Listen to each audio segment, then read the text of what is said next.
ద్వాదశ జ్యోతిర్లింగాల్లో మూడవది ఉజ్జయిని. సప్తమోక్షపురాల్లో ఒకటి ఉజ్జయిని. ఉజ్జయినినే అవంతిక అని కూడా అంటారు. అయోధ్య, మధుర, మాయా, కాశీ, కాంచీ, అవంతిక, పురి, ద్వారవతి చైవ సప్తైతే మోక్షదాయకాః.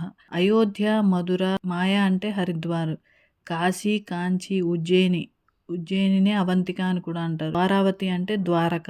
ఈ 7 నగరాలను సప్తమోక్షపురాలు అంటారు. పరమేశ్వరుడు మహాకాళేశ్వర జ్యోతిర్లింగంగా ఆవిర్భవించిన ప్రదేశమే ఉజ్జయిని. మహాకాళేశ్వర జ్యోతిర్లింగం రుద్రసాగరం సరస్సు సమీపాన ఉంటుంది. ఈ దేవాలయంలో విశేషమైన శివలింగాన్ని స్వయంభూగా భావిస్తారు. అందరికీ అవసరమైన క్షేత్రం అంటే అందరికీ అపమృత్యు దోషాలను పోగొట్టి సకల ఈప్సితాలను తీర్చే మహాకాళేశ్వరుడు అందరికీ అందుబాటులో ఉండటానికి భారతదేశం మధ్యలో భూమధ్యరేఖ మీద జ్యోతిర్లింగంగా ఉజ్జయినిలో వెలిశాడు. ఉజ్జయినిలో ఉండే మహంకాళి అమ్మవారి ఆలయం అష్టాదశ శక్తిపీఠాలలో ఒకటి. ఇక్కడ అమ్మవారి పై పదవి పడటం వల్ల ఈ ప్రదేశం శక్తిపీఠంగా మారింది. ఉజ్జయిని జ్యోతిర్లింగం యొక్క ఆవిర్భావం గురించి తెలుసుకుందాము. ఉజ్జయినిలో వేదప్రియుడు అనే బ్రాహ్మణుడు ఉండేవాడు. ఇతను ప్రతిరోజు శివార్చన చేస్తూ వేదం ఎలా ఉండాలని చెప్పిందో అలా నడుచుకుంటూ ఉండేవాడు. అతనికి 4 కుమారులు ఉండేవారు. కుమారులు కూడా తండ్రిలాగా శివపూజా తత్పరులు, ధర్మనిష్ఠాపరులుగా ఉండేవారు. 4 పేర్లు దేవప్రియుడు, ప్రియమేధుడు, సుకృతుడు, సువ్రతుడు. వేదప్రియుడు, అతని పిల్లలు అందరూ పరమేశ్వరుని నమ్ముకుని జీవనం కొనసాగిస్తూ ఉండేవారు. ఇక్కడే పర్వత ప్రాంతంలో దూషణుడు అనే రాక్షసుడు ఉండేవాడు. ఆ రాక్షసుడు లోకంలో అందరినీ ఇబ్బంది పెడుతూ ఎవరూ ఈశ్వర పూజ చేయకూడదని షరతు పెట్టాడు. షరతుకు కట్టుబడిన వారిని కఠినంగా శిక్షించేవాడు. అన్ని చోట్ల తన మాట నెగ్గించుకుని అవంతికలో 4 పిల్లలు శివార్చన చేస్తున్నారని తెలుసుకుని అక్కడికొచ్చి ఆ పిల్లలు మట్టితో తయారు చేసుకుని పూజిస్తున్న శివలింగాన్ని చూసి, మీరు శివుడికి పూజ చేయటం ఏమిటి? శివుడి కంటే నేనే గొప్ప, ఈ ప్రపంచాన్నంతా గెలిచిన వాడిని, అన్నింటినీ నా అధీనంలో ఉంచుకున్న వాడిని, నేనే మీ ఏలికని అని నన్ను పూజించండి, శివ పూజను మానండి అని వారిని ఎంతో బెదిరించాడు. వాళ్ళు ఆ రాక్షసుడి మాటలకు బెదరకుండా ఆ శివలింగాన్ని కౌగిలించుకుని శివనామస్మరణ చేస్తూ ఉండిపోయారు. కోపంతో రగిలిపోయిన రాక్షసుడు కత్తి ఎత్తి వాళ్ళ కంఠం తెంపే లోపు ఆ పార్థివలింగం నుంచి మహాకాళేశ్వరుడు ఉద్భవించి దూషణుడిని వాడి అనుచరుల్ని భస్మం చేస్తాడు. ఆ విధంగా ఉజ్జయినిలో మహాకాళేశ్వరుడు జ్యోతిర్లింగంగా ఆవిర్భవించాడు. మహాకాళేశ్వరుడు ఆ బ్రాహ్మణ కుటుంబాన్ని, భక్తులని వరం కోరుకోమని అడగ్గా భక్తులందరూ ముక్తకంఠంతో స్వామిని అచటనే జ్యోతిర్లింగంగా నివసించమని ప్రార్థించగా వారి కోరిక మన్నించి పరమేశ్వరుడు మహాకాళ జ్యోతిర్లింగంగా అవతరించాడు. ఉజ్జయినిలో దర్శించవలసిన దేవాలయాలు చాలా ఉన్నాయి. విక్రమాదిత్య మహారాజు ప్రతిరోజు దర్శించి పూజించిన హరసిద్ధిమాత మందిరం అందులో ఒకటి. ఉజ్జయిని క్షేత్రంలోనే సాందీపముని వద్ద శ్రీకృష్ణుడు, బలరాముడు, కుచేలుడు విద్యను అభ్యసించారు. ఆయన పేరుతో సాందీపుని ఆశ్రమం ఉంది. ఉజ్జయిని క్షేత్రపాలకుడైన కాలభైరవుడికి మద్యం సమర్పించడంలో ఒక కారణం ఉంది. 5 తాంత్రిక ఆచార నైవేద్యాల్లో ఒకటిగా కాలభైరవ స్వామి వారికి మద్యం నైవేద్యంగా సమర్పించబడుతుంది. అలా మద్యాన్ని నైవేద్యంగా సమర్పించి తిరిగి దాన్నే భక్తులకు తీర్థంగా ఇస్తారు. విగ్రహం చాలా పెద్దదిగా ఉంటుంది. ఒక పాత్రలో మత్తు పానీయాలు పోసి స్వామివారి నోటి దగ్గర పెడితే ఆ పాత్ర ఖాళీ అవుతుంది. ఇది మనం ప్రత్యక్షంగా చూడవచ్చు. ఉజ్జయినిలో ఉండే కాలభైరవ దేవాలయం శైవ మతానికి చెందిన 8 ప్రసిద్ధ భైరవ దేవాలయాల్లో ఒకటి. ఉజ్జయినిలో మహాకాళేశ్వర ఆలయం దగ్గర క్షిప్రా నది ఉంటుంది. ఆ క్షిప్రా నదిలో స్నానమాచరించి మహాకాళేశ్వరుని దర్శించిన వారికి సర్వ పాపములు పటాపంచలు అవుతాయని భక్తులు విశ్వసిస్తారు. ఈ క్షేత్రంలో శివలింగాలు 3 అంతస్తుల్లో ఉంటాయి. మొదట మహాకాళలింగం, తర్వాత ఓంకారలింగము, చివరగా ఉండేది నాగచంద్రేశ్వర లింగం. చివరిలో ఉండే నాగచంద్రేశ్వర లింగ విగ్రహాన్ని నాగపంచమి రోజున మాత్రమే దర్శనం చేసుకోగలం. మిగతా రోజుల్లో దర్శనానికి అనుమతి ఉండదు. మహాకాళేశ్వరుడు ఉన్న ప్రాంతం కింద ఒక శంఖు యంత్రం ఉంది అని అంటారు. స్వామి ఆరాధనలో భాగంగా శంఖువును ఊత్తారు. ఆలయ గర్భగృహంలో శ్రీ గణేశుడు, కార్తికేయుడు మరియు పార్వతీదేవి యొక్క వెండి విగ్రహాలున్నాయి. ఆలయం పైకప్పు లోపలి గోడపై 100 కేజీల వెండితో చేసిన రుద్రయంత్రం ఉంటుంది. దీని కిందనే జ్యోతిర్లింగం ఉంటుంది. మహాకాళేశ్వర ఆలయంలో భస్మహారతి. మహాకాళేశ్వర ఆలయంలో తెల్లవారుజామున స్వామికి సమర్పించే భస్మహారతి విశిష్టంగా ఉంటుంది. ఇతర క్షేత్రాల్లో ఇలాంటి హారతిని మనం చూడలేము. ప్రతిరోజు తెల్లవారుజామున 4 గంటలకు ఈ కార్యక్రమం ప్రారంభం అవుతుంది. మొదట మహాకాళేశ్వర లింగానికి జలాభిషేకం నిర్వహిస్తారు. అనంతరం విభూతిని కొడుతూ భస్మహారతి చేస్తారు. ఈ క్రమంలో గర్భగుడి విభూతితో నిండిపోయి సాక్షాత్తు పరమేశ్వరుడే అక్కడికి విచ్చేసిన దివ్యానుభూతి కలుగుతుంది.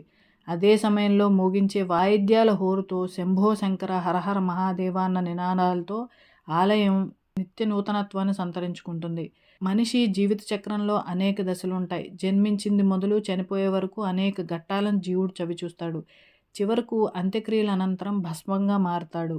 ఈ నిత్యసత్యాన్ని గుర్తు చేసే విధంగా ఆ పరమేశ్వరునికి భస్మహారతిని నిర్వహిస్తారు. భస్మహారతిని వీక్షిస్తే అకాల మృత్యు బాధలు ఉండవు. సృష్టికర్త అయిన బ్రహ్మదేవుడు ఈ పూజ చేశాడని పురాణాలు పేర్కొంటున్నాయి. అందుకనే ఈ క్షేత్రాన్ని మహాశ్మశానం అని కూడా పిలుస్తారు. ఏకాదశ శక్తిపీఠాల్లో ఈ క్షేత్రం ఒకటిగా ఉంది. అమ్మవారు మహంకాళిగా సమస్త మానవాళిని రక్షిస్తుంటారు. మహాకవి కాళిదాసుకు అమ్మవారు ఇక్కడే దర్శనమిచ్చారు. స్వామివారి ఆలయానికి 5 కిలోమీటర్ల దూరంలో కాళికాలయం ఉంది. సతీదేవి పై పెదవి ప్రాంతంలో పడింది. ఈమె మహాకాళేశ్వరుని శక్తి. చరిత్ర ప్రకారం ఈ ఆలయాన్ని ఎవరు కట్టారు, ఎప్పుడు కట్టారన్నది ఒక అంతు చిక్కని రహస్యం. ఈ ఉజ్జయినిలో మహాకాళేశ్వరుణ్ణి దక్షిణామూర్తి అని కూడా పిలుస్తారు. ఎందుకంటే ఇక్కడ స్వామివారు దక్షిణాన్ని చూస్తూ ఉంటారు. ఇటువంటి విలక్షణ లక్షణం మరి ఏ దేవాలయంలో కనిపించదు. ఇక దక్షిణం వైపు మాత్రం నంది కొలువై ఉంటాడు. భస్మ మందిరం. ఎన్నో వేల సంవత్సరాల నుంచి ఉజ్జయినిలో ఉన్నటువంటి అంతరాలయంలో 2 జ్యోతులు వెలుగుతుంటాయి. ఆ 2 జ్యోతులను అఖండ దీపాలని పిలుస్తారు. ఉజ్జయిని దేవాలయంలో ఒక చిత్రమైన మందిరం ఉంటుంది. దానిని భస్మ మందిరం అని పిలుస్తారు. అక్కడ ఆవు పేడతో విభూతిని తయారు చేస్తారు. భస్మ మందిరంలోకి ఆవుల్ని తీసుకొచ్చి వాటి పేడను ఎంతవరకు కాలిస్తే అది చక్కటి విభూతిగా మారుతుందో అటువంటి విభూతిగా మార్చి ఆ విభూతితో స్వామివారికి అభిషేకం చేస్తారు. ఉజ్జయినిలో చేసేటువంటి విభూత్యాభిషేకం 2 రకాలుగా ఉంటుంది. తెల్లని పలచని బట్టలో మెత్తటి విభూతిని పోసేసి మూట కట్టేస్తారు. ఆ మూటని శివలింగం పైన పట్టుకుంటారు. మరో మూటతో దాన్ని కొడతారు.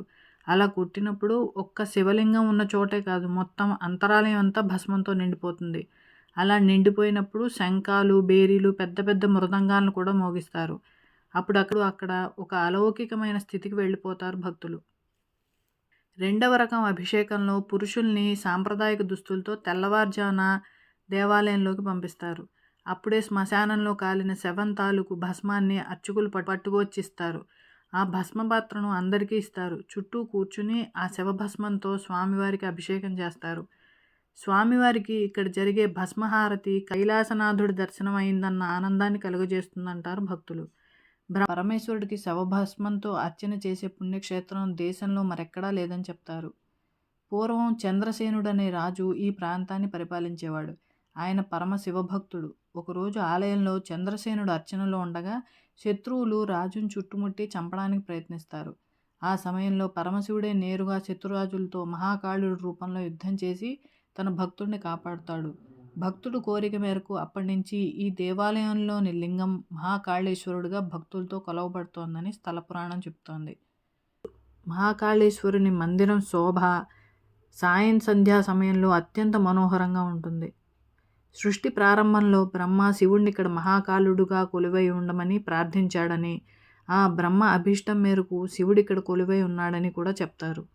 మహాకాళేశ్వరుడి దగ్గరికి వెళ్ళి దర్శనం చేసుకున్నవాడు ఎటువంటి విజయాన్నైనా పొందుతాడు అని చెప్తారు.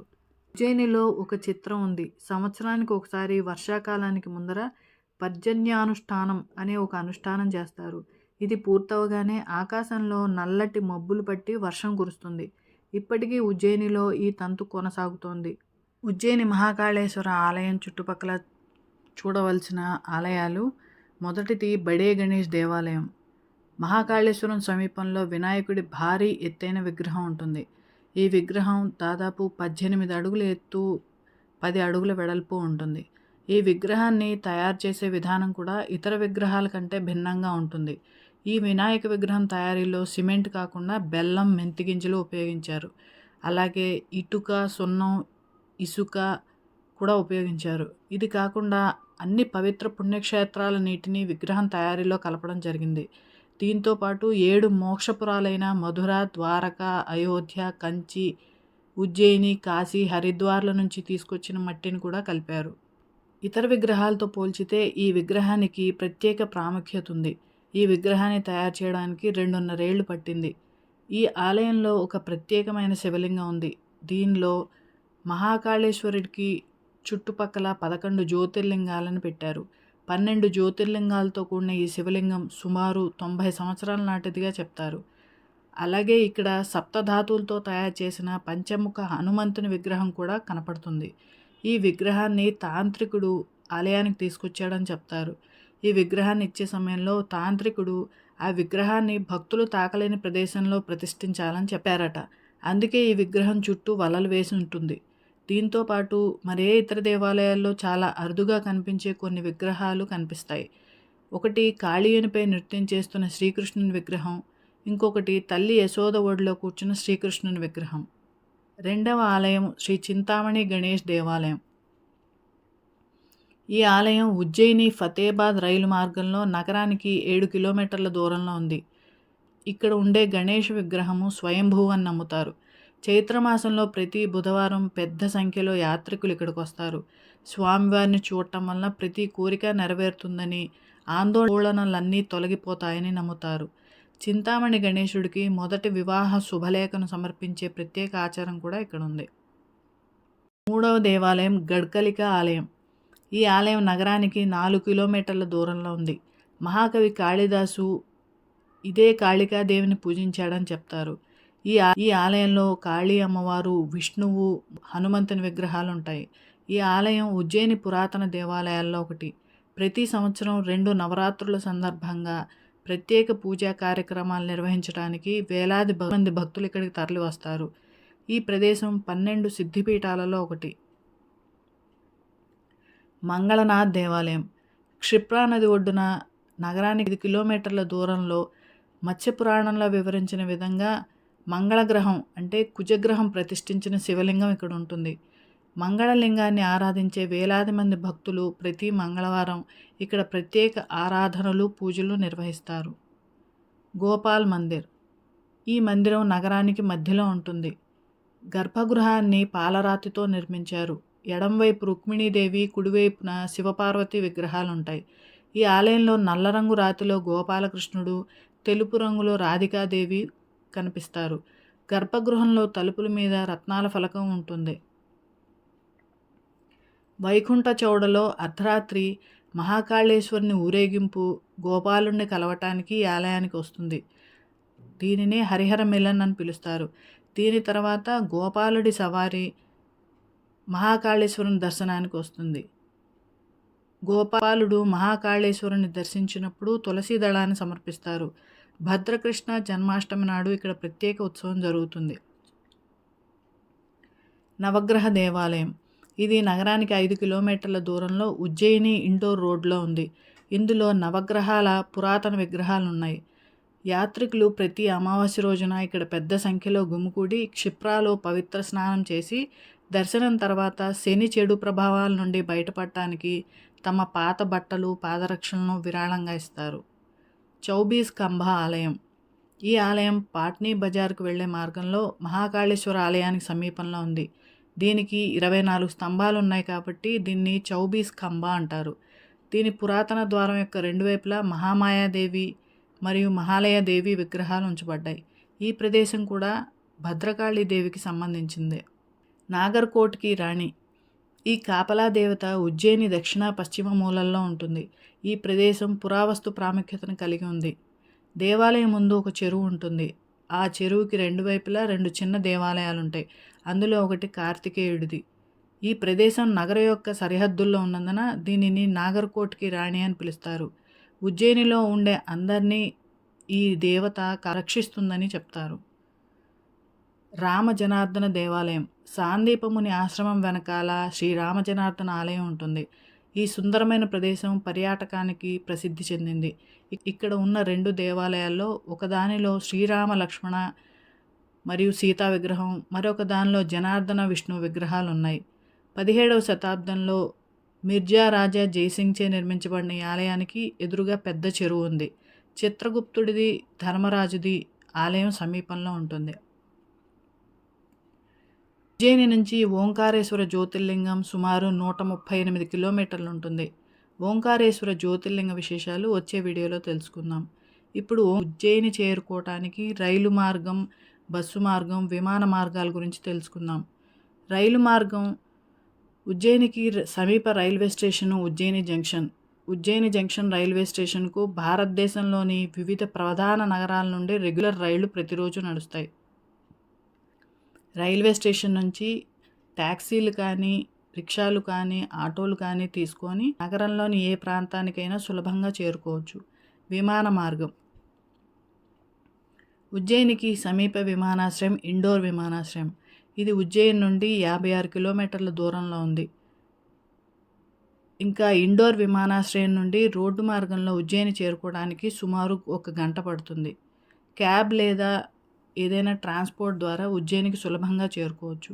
బస్సు మార్గం ఉజ్జయినికి సులభంగా చేరుకోవడానికి అనేక సూపర్ఫాస్ట్, డీలక్స్, ప్రైవేట్ బస్సులు అందుబాటులో ఉన్నాయి. ఎవరైతే 12 జ్యోతిర్లింగ ఆలయాల ఆవిర్భావ విశేషాలు వరుసగా వింటారో వారికి ఒకే రోజు అన్ని ఆలయాలు దర్శించిన ఫలితం వస్తుంది. ఉజ్జయిని మహంకాళేశ్వరుడు, మహంకాళి అమ్మవార్ల దర్శన భాగ్యం అందరికీ లభించాలని కోరుకుందాము. స్వస్తి.